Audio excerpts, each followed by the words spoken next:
Hello everyone and welcome back to minds mind tutorials. So आज हम लोग जो हमारा टॉपिक चल रहा था डाइजेशन 11th क्लास का, जो कि हम नीट के बेसिकली पॉइंट ऑफ व्यू से समझ रहे थे और स्कूल के भी हम लोग पॉइंट ऑफ व्यू से करते जा रहे हैं इस चीज को कंप्लीट। सो बकल कैविटी आज का हमारा लेक्चर रहने वाला है। आपने अगर पुराने लेक्चर्स नहीं देखे हैं तो आपको पहले वाले लेक्चर्स भी देखना होगी, तो उसकी एक प्लेलिस्ट भी आपको मिल जाएगी चैनल पर, जिसमें हमने ये जो कोर्स स्टार्ट किया है नीट और school related 11th class students के लिए, वो आपको प्लेलिस्ट मिल जाएगी। सो आज का हमारा टॉपिक है बकल कैविटी। इससे जस्ट पहले वाला जो टॉपिक था उसमें हमने वेस्टिब्यूल देखा था और माउथ यानी कि ओरल ओरिफिस जिसको हम कहते हैं वो देखा था, यानी कि हमने बेसिकली एलिमेंट्री कैनाल के साथ स्टार्ट किया था। तो एलिमेंट्री कैनाल का third portion is buccal cavity, जिसको हम ओरल कैविटी भी कहते हैं। आपके सामने यहाँ पर एक डायग्राम शोन है। डायग्राम को अगर आप ध्यान से देखेंगे, लेकिन थोड़ा सा मैं डायग्राम देखने से पहले यहाँ कुछ डिस्कस करना चाहूंगी। पहले cavity present between upper jaw and lower jaw in which side walls are composed of cheeks. आप अपना माउथ इमेजिन करने की कोशिश करिए यहाँ पर कि अपर जॉज जो हमारे होते हैं और जो लोअर जॉज होते हैं उसके आसपास जो वॉल्स होती है वो चीक्स की बनी होती है, और इस पूरे एरिया को हम बकल कैविटी कहीं ना कहीं कहते हैं। अब बकल कैविटी है जो हमारा माउथ वाला एरिया होता है, वहां पर कौन कौन सी प्लेसेस होती है उसको अगर हम ठीक से समझे तो उसमें फॉलोइंग पार्ट्स होते हैं। First is palate. अगर आप अपनी टंग को ऊपर टच करने की कोशिश करेंगे, रूफ वाला जो एरिया होता है माउथ का, तो वो चीजें पैलेट कहलाती है कहीं ना कहीं। और आगे की तरफ आप अपनी टंग को यूज करके समझेंगे तो आगे हार्ड पैलेट रहेगा, और पीछे की तरफ अगर आप इमेजिन कर रहे होंगे तो वहीं पर उसकी रूफ पीछे जाकर सॉफ्ट एरिया में बदल जाती है। तो पैलेट हार्ड पैलेट और सॉफ्ट पैलेट होता है, जिसको अभी हम डिटेल में आगे देखेंगे। Next is tongue. टंग आप जानते हैं किसको कहते हैं? सलाइवरी ग्लैंड्स आपको पता है किसको कहते हैं? हमारे पूरे लगातार माउथ में सलाइवा फॉर्मेशन होता रहता है, तो वो सलाइवा को भी हम अभी डिटेल में देखेंगे। सलाइवरी ग्लैंड्स ही सलाइवा का प्रोडक्शन करते हैं। Next is teeth. टीथ भी आप जानते हैं क्या है यहाँ, तो अब यहाँ पर हम यहाँ देख सकते हैं इस डायग्राम को। अब यहाँ पर देखिए, ये आगे वाला पोर्शन मैंने हार्ड पैलेट के नाम से यहाँ पर नोट किया है। Next is soft palate, and I think शायद डायग्राम आपको इतना क्लियरली विजिबल नहीं होगा, तो मैं थोड़ा सा उसको जूम करके आपको समझाने की कोशिश करती हूँ यहाँ पर। फाइन। तो ये पूरा माउथ एरिया है, यहाँ हार्ड पैलेट है ऊपर की तरफ, ये टंग है, पिंक से मैंने रिप्रेजेंट की, यहाँ सॉफ्ट पैलेट है। और स्टूडेंट्स, ये मेरा हैंड रिटन नोट्स है, मैंने इसको बहुत कहना चाहिए आराम से और डिटेल में बनाने की कोशिश की, ताकि जितना प्रॉपरली हो सके सारी चीजें जो इंपॉर्टेंट पॉइंट्स होते हैं नीट के वो सब कवर अप हो जाए यहाँ पर। तो एक एक पॉइंट जो मैं यहाँ पर लिखती हूँ अपनी नोट्स में वो बहुत इंपॉर्टेंट है, आप भी उसमें बहुत अच्छे से ध्यान दीजिए। ये टंग है, ये टंग यहाँ पर अटैच्ड है किसी एरिया से नीचे की तरफ, वो समझ में आ रहा होगा। इसके ऊपर देखेंगे तो यहाँ हार्ड पैलेट है, सॉफ्ट पैलेट है, यहाँ टीथ है, अपर लिप दिखाया गया है, यहाँ लोअर लिप है, बीच में माउथ है। इसको वेस्टिब्यूल कह सकते हो, या आप ये जो बीच में स्पेस बनती खाली, ये वेस्टिब्यूल वाला एरिया होता है। ऊपर नेसल कैविटी होती है, पीछे वो जो एक हैंगिंग लाइक स्ट्रक्चर दिखाई देता है, हम उसको ओव्यूला कहते हैं या फिर वेलम पैलेटाई कहते हैं। वेलम का मतलब हिंदी में होता है घूंघट, तो या कुछ चीज लटकी हो उसको हम कह सकते हैं। तो uvula velum palati is the thing here. उसके बाद पीछे फेरिंग्स वाला रीजन होता है। फेरिंग्स बेसिकली वो रीजन होता है जहां पर विंड पाइप और फूड पाइप दोनों मिलकर ओपन करते हैं, तो इसलिए फेरिंग्स ये वाला रीजन है। यहाँ दो पाइप्स आपको दिखाई दे रहे हैं, यहाँ एक लिड लाइक लगा हुआ है, जो लिड होता है उसको एपिग्लॉटिस कहते हैं, और वो जो ओपनिंग है उसको ग्लॉटिस कहते हैं, गलट कहते हैं। तो वो फूड पाइप होता है बेसिकली।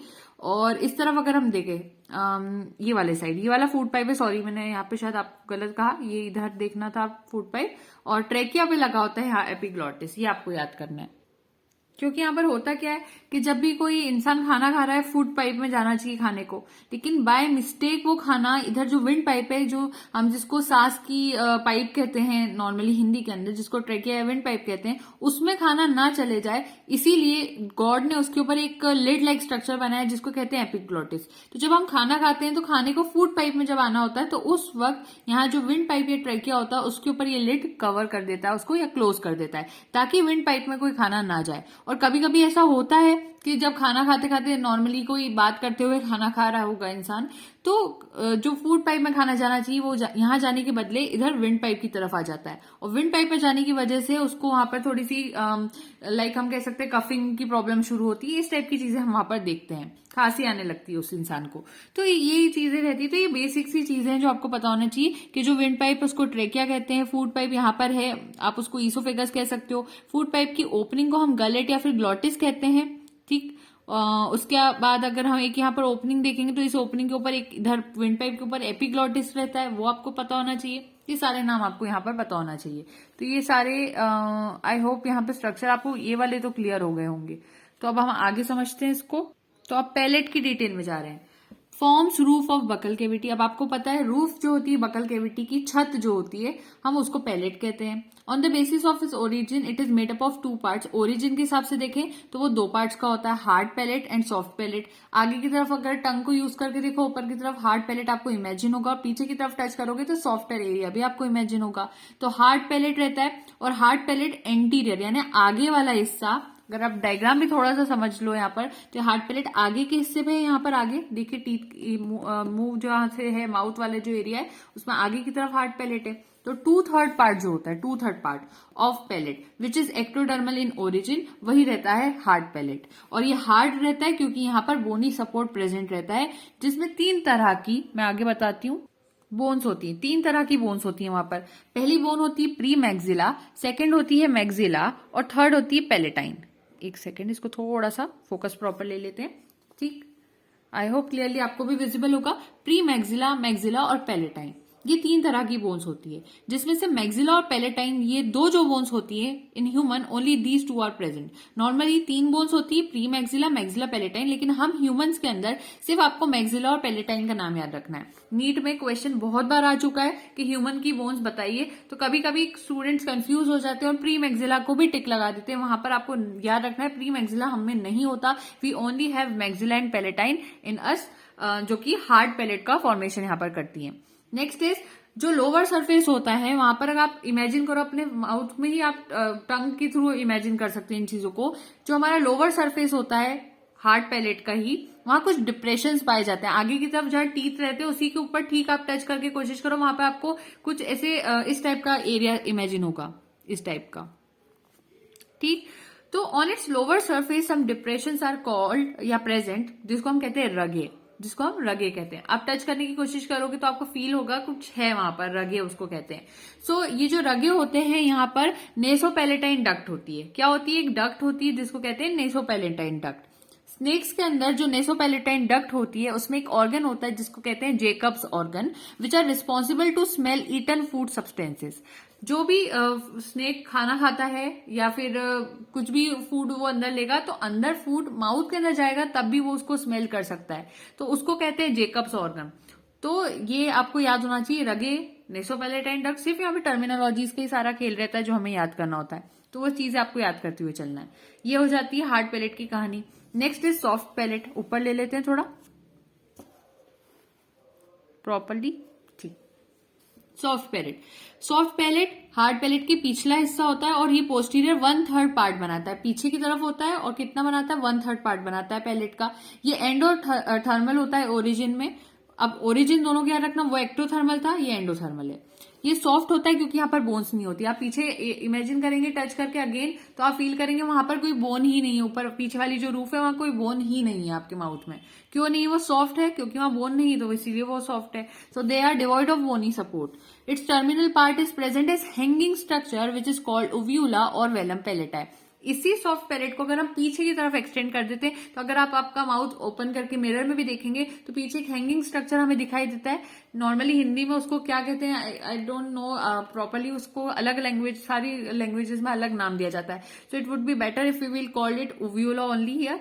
तो ओव्यूला या फिर वेलम पैलेटाई वहां पर प्रेजेंट होता है, उस हैंगिंग स्ट्रक्चर को हम ये कहते हैं। फिर on posterior lateral surface of uvula 1 pair of palatine tonsils are present. अगर आप पीछे की तरफ देखोगे ओव्यूला के, उसके लेटरल सरफेस के, तो वहां पर उसके आसपास एक पेयर पाया जाता है पैलेटाइन टॉन्सिल्स का। टॉन्सिल्स सिंपल शब्दों में हम कह सकते हैं टॉन्सिल्स पाए जाते हैं। नॉर्मली टॉन्सिल्स भी बहुत इंपॉर्टेंट चीज होती है। टॉन्सिल्स ज्यादा कुछ नहीं होते, कहा जाता है कि वो लिम्फ नोड्स ही होती है। लिम्फ नोड्स ही रहती है जो कि टॉन्सिल्स का स्ट्रक्चर फॉर्म ले लेती है। काफी लोगों को टॉन्सिल्स की प्रॉब्लम भी रहती है, जिसको हम टॉन्सिलाइटिस कहते हैं। उसमें इन्फ्लेमेशन आ जाना, पस इकट्ठा हो जाना, फीवर आना, ये सारी प्रॉब्लम्स रहती है नॉर्मली उसमें। तो अगर ऐसी कोई प्रॉब्लम होती है, जनरली अगर बहुत ज्यादा दिक्कत देते हैं टॉन्सिल्स, तो उसमें टॉन्सिलेक्टॉमी यूजफुल होती है, वहां पर उनका रिमूवल कर दिया जाता है। तो ये चीज भी रहती है, लेकिन ये वो जो ईएनटी होते हैं जिन डॉक्टर्स, वो नॉर्मली वो चीज करते हैं, तो वो हमारे लिए अभी इतना ज्यादा कंसर्न नहीं है उससे हमें। तो फिलहाल ये टॉन्सिल्स की थोड़ी बहुत चीज थी यहाँ पर। नेक्स्ट इज ओव्यूला हेल्प्स इन डिग्लूटेशन या फिर स्वॉलिंग। अब क्योंकि कोई क्वेश्चन कर सकता है कि हैंगिंग स्ट्रक्चर का फायदा क्या है, यहाँ पर क्यों लगा हुआ है वो, तो ओव्यूला क्या करता है, जब हम किसी खाने को स्वेलो करते हैं, हम उसको अंदर ईसोफेगस की तरफ ले जाने की कोशिश करते हैं, तो ये हेल्प करता है उस खाने को पुश करने में। तो स्वेलिंग को अगर आप बायोलॉजी स्टूडेंट्स है तो हर चीज को आपको वैसे वर्ड से याद होना चाहिए। जैसे हार्ट अटैक को हम कहते हैं मायोकार्डियल इन्फार्क्शन, तो आपको बड़े वाले शब्द भी पता होने चाहिए। ऐसा नहीं कि हम बचपन से नॉर्मल लोगों जैसे ही बायोलॉजी ले लिया तो भी हम उसको हार्ट अटैक कहते आ रहे हैं, ऐसा नहीं होता। बायोलॉजी में वो आप लोगों को उसको मायोकार्डियल इन्फार्क्शन कहना होता है। उसी तरह से ओव्यूला स्वॉलिंग में हेल्प करता है, जिसको हम नॉर्मली बायोलॉजी की लैंग्वेज में क्या कहते हैं, डिग्लूटेशन कहते हैं। तो ये चीज आपको पता होना चाहिए। Next is tongue. ठीक, ये आ गए हम टंग तक। तो टंग को नॉर्मली बायोलॉजी के लैंग्वेज में ग्लॉस या फिर लिंगुआ कहा जाता है। लिंगुआ नॉर्मली लैंग्वेज से बना हुआ वर्ड है, क्योंकि टंग के थ्रू हम हमारी लैंग्वेज को कहते हैं या बात करते हैं, तो इसको लिंगुआ कहते हैं। मस्क्यूलर प्रोट्रूसिबल ऑर्गन होता है, यानी कि ये ऐसा स्ट्रक्चर होता है जो आगे की तरफ निकलने के कैपेबल होता है। आप अपने माउथ में से टंग को बाहर कर सकते हैं, बात कर सकते हैं, उसको अलग अलग तरह से मूव कर सकते हैं। इसी वजह से हम टंग को कहते हैं कि ये मस्क्यूलर प्रोट्रूसिबल ऑर्गन है। एंटीरियर टू थर्ड पार्ट इसका भी एक्टोडर्मल होता है, जैसे कि अभी मैंने आपको हार्ड पैलेट में बताया था, उसका आगे वाला टू थर्ड पार्ट एक्टोडर्मल था। उसी तरह से टंग का पोस्टीरियर जो वन थर्ड पार्ट होता है वो एंडोडर्मल होता है, जैसे कि सॉफ्ट पैलेट में था। दोनों चीजें आपको पता है। In both these parts a hypothetical line is considered called as sulcus terminalis. क्या होता है कि ये दोनों पार्ट्स जो होते हैं, जहां से ये टंग का एक्टोडर्मल पोर्शन शुरू हो रहा है और टंग का एंडोडर्मल पोर्शन शुरू हो रहा है, इसको पहचानने के लिए कोई अलग सी लाइन वहां नहीं होती कि आप ढूंढेंगे अपनी टंग में कि अच्छा एक लाइन दिखाई देगी, वहां से हम मान लेंगे कि एक्टोडर्मल पोर्शन है, और एक लाइन दिखाई देगी जैसे हम ये मान लेंगे कि वो एंडोडर्मल पोर्शन है। ऐसा नहीं होता। इन दोनों एरिया को समझने के लिए हम एक हाइपोथेटिकल लाइन, इमेजिनरी लाइन हमारे अंदर इमेजिन करते हैं, और उस लाइन को हम कहते हैं, जो कि हाइपोथेटिकल लाइन है, उसका नाम होता है सल्कस टर्मिनलिस। ये आपको याद होना चाहिए। नेक्स्ट इज एंटीरियर एंड इसका फ्री होता है। आगे से टंग देखेंगे तो खुली होती है, फ्री होती है, वो मूव करती है, लेकिन पीछे से टंग अटैच होती है। ऐसा नहीं कि सिर्फ टंग रखी हुई है माउथ में और किसी इंसान ने मुंह खोला और टंग बाहर गिर जाएगी, ऐसा नहीं होता। पीछे की तरफ से पोस्टीरियर एंड उसका अटैच होता है लोअर जॉ से, नीचे वाले जॉ पे अटैच होती है, वो अपर जॉ पे नहीं होती। हमेशा ध्यान रखना, लोअर जॉ पे अटैच होती है टंग, और देखना रेस्टिंग पोजीशन में हमारी टंग ऊपर रूफ से ही टच होकर रहती है, ऊपर की तरफ। तो ये दोनों चीज आपको क्लियर होना चाहिए। ठीक, सो एंटीरियर एंड फ्री होता है, वाइल जो पोस्टीरियर एंड होता है इसका अटैच होता है with lower jaw through a connection called as lingual frenum, या फिर इसको फ्रेन्यूलम भी कह सकते हैं, फ्रेन्यूलम लिंगुए भी कह सकते हैं। एनसीईआरटी के अंदर टंग का ये जो कनेक्शन होता है, जिसको मैंने यहां पर भी आपको शो किया था, ये वाला, ये कनेक्शन जो छोटा छोटा ब्लू पेन अलग सा मैंने यहाँ पर बीच में लिया है ना, ये कनेक्शन जिससे जुड़ी हुई है टंग, तो मैंने वहां पर नाम नहीं लिखा, लेकिन इस तरफ मैंने उसको मेंशन जरूर किया है। उसको कहते हैं लिंगुअल फ्रेनम भी कह सकते हैं, फ्रेन्यूलम भी कह सकते हैं, फ्रेन्यूलम लिंगुए भी कह सकते हैं। सो फ्रेन्यूलम एनसीईआरटी में दिया गया है, तो आप कोशिश करिएगा जो एनसीईआरटी के टर्मिनोलॉजी से आप भी वही याद करें। सो फ्रेन्यूलम यहाँ पर राइट वर्ड हो जाएगा। अब आगे बात आती है डिसऑर्डर्स की। तो डिसऑर्डर्स मेनली आपको पढ़ने होते हैं। एक होता है एंकाइलोग्लॉसिया, टंग टाइड जिसको हम कहते हैं, कॉन्जेनाइटल डिसऑर्डर है in which tongue remain attach up to anterior part, so be it becomes non protrusible. अब नॉर्मली अभी मैंने क्या कहा था, टंग पीछे वाले हिस्से में लोअर जॉ से अटैच होती है, पीछे की तरफ से। अगर इमेजिन कर लें थोड़ा सा, ये टंग है, फॉर एग्जाम्पल टंग का स्ट्रक्चर थोड़ा सा प्रॉपर बना देते हैं, और ये लोअर जॉ है और ये अपर जॉ है। तो टंग यहाँ से लोअर जॉ पे यहाँ से कहीं से अटैच होती है, और आगे से तो ये वाला एरिया इसका फ्री होता है, टंग का ये फ्री होता है, और पीछे से वो अटैच होती है इस एरिया से। तो अब ये जो पीछे से अटैच होती है, ये तो इसकी ये नॉर्मल हो जाती है। लेकिन जिनको एंकाइलोग्लॉसिया का प्रॉब्लम होता है, टंग टाइट का प्रॉब्लम होता है, इनकी टंग यहाँ से अटैच होने के साथ साथ आगे से भी अटैच हो जाती है। तो जो टंग आगे से फ्रीली मूव करते रहना चाहिए थी, वो टंग अब मूव ही नहीं कर पाती, और ये कंजेनाइटल डिसऑर्डर यानी बाय बर्थ इंसानों में रहता है। तो tongue remain attached up to anterior part, आगे तक अटैच अगर हो जाए, टंग पूरी तरह से अटैच हो जाए, सो वो नॉन प्रोट्रूसिबल हो जाती है। आगे वो आगे की तरफ आ नहीं सकती, आप उसको इजीली मूव नहीं करवा सकते, ये प्रॉब्लम वहां पर देखने को मिलती है। So it can be treated by a minor surgery. इसमें एक माइनर सर्जरी करनी होती है, in which additional connection is cut. वो जो एडिशनल कनेक्शन है हम यहाँ पर उसको कट कर देंगे। अगर किसी आप जब डॉक्टर बनेंगे तो आप करेंगे ये काम, तो किसी को गॉड फॉरबिड अगर ये प्रॉब्लम है तो वो एंकाइलोग्लॉसिया या टंग टाइट कहलाता है। तो ये तो हो जाती है। नेक्स्ट इज हायोइड और टंग बोन। हायर्ड और टंग बोन, सॉरी मैंने यहाँ पे शायद इसको डिसऑर्डर में कह दिया था, आई एम रियली सॉरी, मेरा शायद ध्यान नहीं था। तो एक ही आपको डिसऑर्डर था। ये नेक्स्ट चीज आ जाती है टंग बोन। अब क्वेश्चन उठता है कि टंग में बोन भी होती है, ऐसा कैसे हो सकता है, टंग बोन कैसे हो गई यहाँ पर। सो जो पोस्टीरियर साइड होता है it is attached with hired bone and tongue bone. Bone उसके अंदर नहीं होती टंग के, जिस चीज से यहाँ पीछे की तरफ अटैच होती है मैं उसको बोन कह रही हूँ। ठीक है, काफी लोग इसको नाम सुन के ऐसे समझ लोगे शायद टंग के अंदर बोन होती है, हमें आज तक पता ही नहीं चला। तो मैं बता दूं कि टंग और हार्ट ये दोनों ऐसे ऑर्गन्स है बॉडी में जिनके अंदर बोन्स नहीं होती। और इनमें बोन्स क्यों नहीं होती, क्योंकि देवर इंटेंडेड टू बी सॉफ्ट। ठीक है, वो सॉफ्ट बने ही थे। और क्यों सॉफ्ट बने थे, ताकि आप इन दोनों एरियाज को सॉफ्टली, टंग से भी अच्छे शब्द इंसान कहे और दिल भी नरम रखे इंसान, तो इसलिए उनको सॉफ्ट रखा गया। So God made them soft like they were intended to be. और उसमें है भी नहीं बोन्स, तो ये दोनों चीजें आपको पता होना चाहिए। सो टंग जो होती है पीछे की तरफ से अटैच्ड होती है, जिस बोन से अटैच्ड होती है उसको हायर्ड या फिर टंग बोन कहते हैं। So on posterior side it is attached with hyoid bone and tongue bone. This bone is that bone which is not connected with any other bone. इस बोन के बारे में ये फैक्ट आता है कि ये पूरी बॉडी में एक ऐसी अकेली बोन है जो कि कोई और दूसरी बोन से अटैच्ड नहीं होती। Tongue is made up of 2 types of muscles. Tongue 2 तरह की मसल्स की बनी होती है। पहली होती है एक्सट्रिंसिक मसल्स और दूसरी होती है intrinsic muscles. Extrinsic muscle movement of tongue करवाती है, वहीं इंट्रिंसिक मसल जो होती है टंग की वो शेप चेंज करना होता है टंग का, या कुछ और मूवमेंट्स होते हैं इस टाइप के, वो करवाती है। तो एक्सट्रिंसिक मूवमेंट करवाती है, इंट्रिंसिक शेप को चेंज करवाती है। Very important paragraph to be learn. तो ये आपको पता होना था, इसलिए इस पर थोड़ा ज्यादा हमने फोकस किया। नेक्स्ट इज थोड़ा सा देखते हैं, इतना सही रहेगा।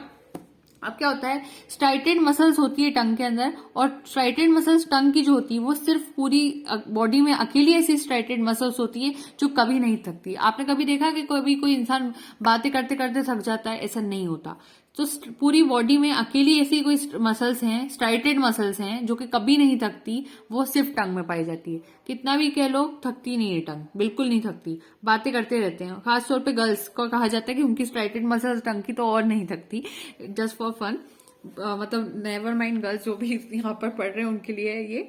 तो ये वाली बात आ जाती है। अब आगे देखते हैं कवरिंग ऑफ टंग। तो कवरिंग ऑफ टंग जो होती है थोड़ी सी मॉइस्ट होती है, stratified non keratinized squamous epithelium की बनी होती है।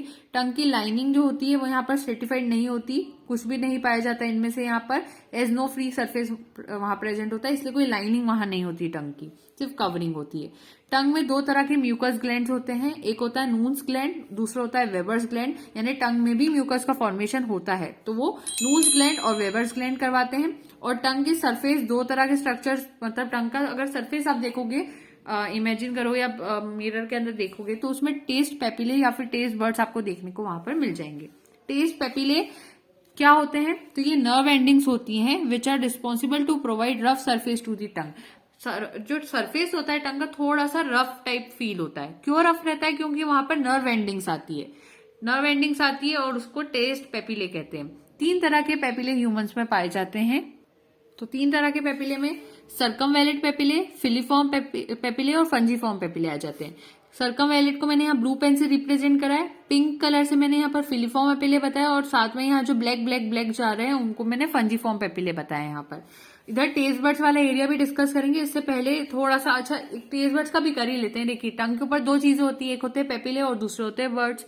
बर्ड्स क्या करते हैं, आपको टेस्ट बताते हैं कि कोई खाना कड़वा है, बिटर है, कोई सोर है, सावर कहते हैं इसको नॉर्मली, सॉल्टी है, स्वीट है। ये सारी चीजें खाने के बारे में हमें कैसे पता चलती है कि करेले जो होते हैं वो बिटर होते हैं, गुलाब जामुन स्वीट होती है, ये सारी चीजें आपको कैसे पता चलती है, वो हमारे टेस्ट बर्ड्स हमें बताते हैं। तो टेस्ट बर्ड्स कहाँ पे कौन से होते हैं, ऊपर वाले एरिया बिटर वाले टेस्ट बर्ड्स का होता है, इधर सॉवर वाले टेस्ट बर्ड्स होते हैं जो हमें खट्टी चीजें बताते हैं, इधर सॉल्टी वाले टेस्ट बर्ड्स होते हैं, यहाँ स्वीट टेस्ट बर्ड्स होते हैं, और यही जो बीच का खाली वाला एरिया होता है इसको मिड डॉर्सम एरिया कहते हैं। और नॉर्मली कहा जाता है यहाँ पर टेस्ट बर्ड्स एब्सेंट होते हैं। यहाँ पर नॉर्मली फूड रखा भी होगा तो कोई इतना खास टेस्ट नहीं आता, ऐसा कहा जाता है।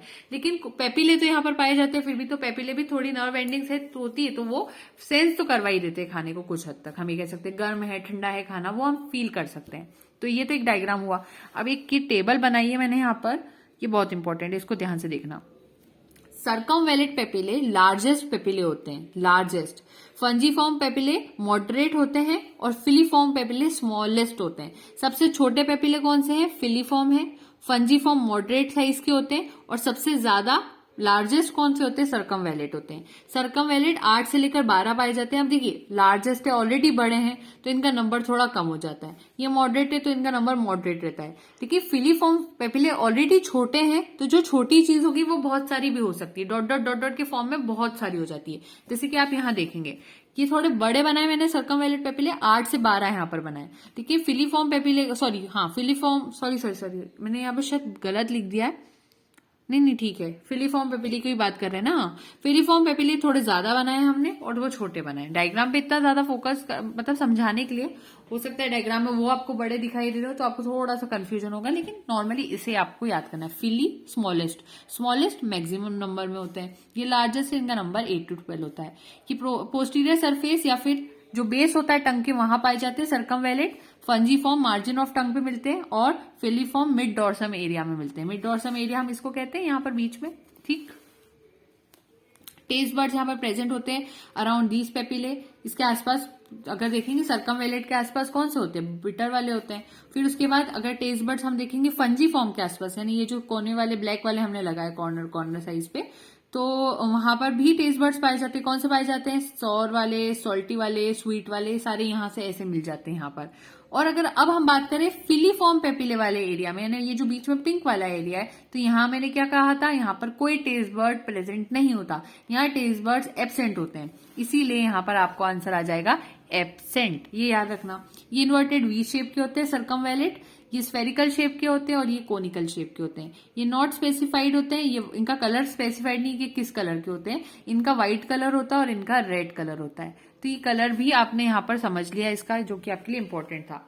रैबिट की बात करें तो रैबिट में 4 तरह के पेपिले पाए जाते हैं, जैसे कि एक था सर्कमवैलेट, फिलीफॉर्म, फंजीफॉर्म, ये तो 3 हो गए। 4th तरह का एक्स्ट्रा पेपिले रैबिट में कौन सा होता है? फोलिएट पेपिले होता है। ये स्मॉलेस्ट पेपिले होता है रैबिट का या मैमल्स का। ये 4 से लेकर 5 नंबर में होता है, 4 से लेकर 5 होगी इसकी नंबर वैल्यू। और ये सर्कमवैलेट पेपिले के आसपास पाया जाता है और इसके आसपास भी टेस्ट बर्ड पाया जाता है। तो रैबिट में एक्स्ट्रा पेपिले का नाम क्या है? फोलिएट पेपिले है, ठीक। अब आगे देखते हैं। तो हम यहां पर एडजस्ट कर देते हैं पहले। तो स्मॉलेस्ट पेपिले मैमल्स में कौन से होते हैं? अगर क्वेश्चन कर लिया जाए तो रैबिट भी मैमल्स है, तो रैबिट का पेपिले और छोटा था इसलिए हम इसको इंक्लूड कर देंगे, फोलिएट है। लेकिन अगर कोई पूछ ले आपसे क्वेश्चन कि स्मॉलेस्ट पेपिले ह्यूमंस में कौन से है, तो फिलीफॉर्म। अगर पूरे मैमल्स में पूछ लेंगे तो रैबिट को इंक्लूड करके वहां पर फोलिएट आंसर बना देना, और ह्यूमंस में पूछ लें तो फिलीफॉर्म आंसर बता देना, ठीक। इसमें specific receivers modified neurons sense organs में पाए जाते हैं, उसमें स्पेसिफिक रिसीवर होती है। थोड़ा एक्स्ट्रा पॉइंट है, इसको छोड़ सकते हो आप। आगे बढ़ते हैं टेस्ट बर्ड्स के ऊपर। टेस्ट बर्ड्स की डिटेल समझते हैं। दीज आर मॉडिफाइड न्यूरॉन्स और receptors which are called gustatory receptors. कहीं ना कहीं मॉडिफाइड न्यूरॉन्स या नर्व सेल्स होते हैं, उन्हीं को थोड़ा मॉडिफाई कर दोगे तो वो टेस्ट बर्ड बन जाते हैं। और ये रिसेप्टर भी रहते हैं, इनका दूसरा नाम गस्टेटो रिसेप्टर होता है। ये मैक्सिमली कॉन्सेंट्रेटेड होते हैं टंग के अंदर, but little amount is also present on pharynx and epiglottis. Pharynx वाला एरिया जो होता है और एपिग्लॉटिस वाला एरिया जो होता है, वहां पर भी थोड़े से टेस्ट बर्ड्स पाए जाते हैं। यानी खाना अगर थोड़ा पीछे की तरफ भी जाएगा तो आप उसको सेंस कर सकते हो वो कौन से टेस्ट का है। जैसे हम कभी कभी फील करते हैं ना, जैसे कोई इंसान दवाई खा रहा है तो दवाइयां नॉर्मली बिटर टेस्ट की होती है, तो पीछे जाके फेरिंग्स और एपिग्लॉटिस वाले एरिया में भी दवाई जाके अगर टच होती है तो इंसान फील करता है उसको कि वो कितनी बिटर है। तो ये चीज होती है। और जो पार्ट होता है टंग का which is devoid of taste bud is called mid dorsum. वो वाला एरिया जहां पर टेस्ट बर्ड्स एब्सेंट होते हैं हम उसको क्या कहते हैं? हम उसको मिड डॉर्सम एरिया कहते हैं। 4 तरह के टेस्ट बर्ड्स पाए जाते हैं, sweet taste bud, salt taste bud, सार टेस्ट बर्ड और बिटर टेस्ट बर्ड्स। कौन सा एरिया कहां पर था वो आपको यहाँ पर मिल जाएगा। Anterior margin of tongue, anterior lateral यानी आइट साइड पर पाए जाते हैं तो उसको एंटीरियर लेटरल कहते हैं। Posterior lateral based on posterior part of tongue. ये डायग्राम आपके सामने यहाँ पर शोन है। ये बात हो जाती है। नेक्स्ट देख लेते हैं। ये आ जाता है कि जो नर्वस सिस्टम होता है, हमारा नर्वस सिस्टम बायलैटरल होता है।